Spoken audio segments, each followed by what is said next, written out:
Okay, here's the light I'm working on, and I want to kind of look and see how when I crawl up through there where these are going to be. Here, there's 3 in a row here, boom, boom, boom.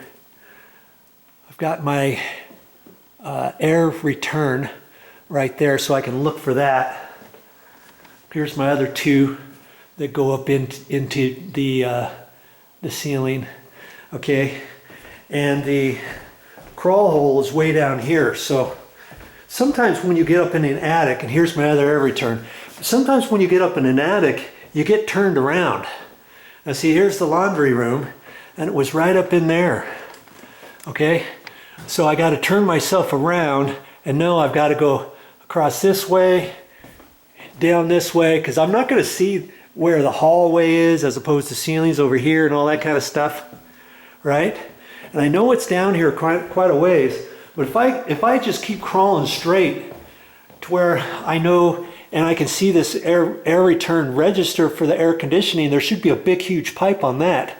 Then I know if I turn around, it's going to be right over in here, and I know there's 1, 2, and it's going to be the 3rd one over.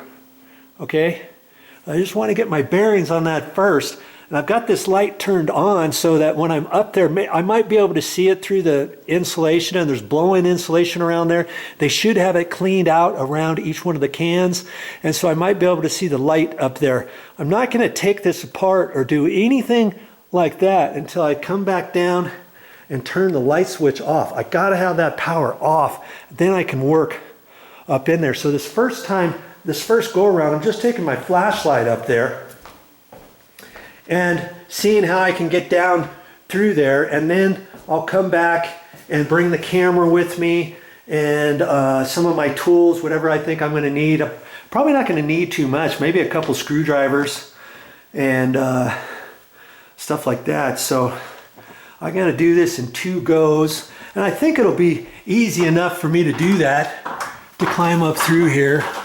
We just have to see. You see, there's trusses. You can't really see up in here. And sometimes when you go up a crawl hole, you can look around and find a light switch in case they were nice to you. And here they didn't.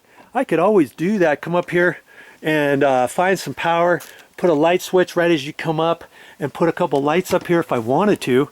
But this is the first time coming up here anyways, and I don't think I'm going to be up here very often, you know what I mean?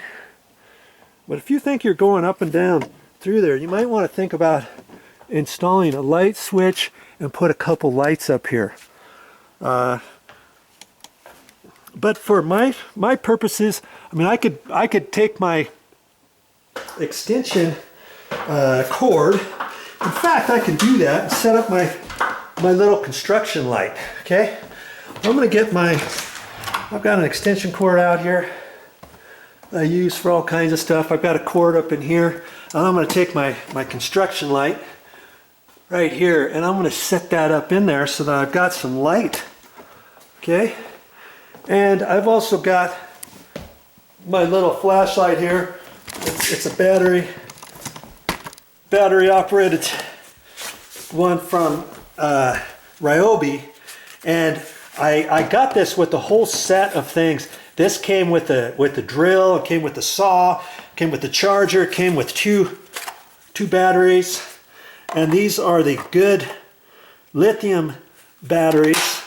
And I like this flashlight too. You can turn the head so it goes down, sideways, facing up, you know, facing up, sideways, straight down, coming over this way.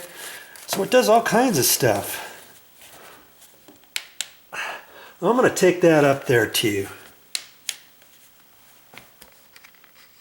I think I'm just going to take the other construction light up there just for your benefit once I get back up in there. Okay, be back in a minute. Well, you're in luck. I think what I'm going to do too is I'm going to take you along with me as I go up there, and I've got a couple screwdrivers with me. I got a standard one, a Phillips one, and Once I get up there, maybe I can do this all in one go. So I'm going to turn this light switch off. Make sure the light is off, which it is.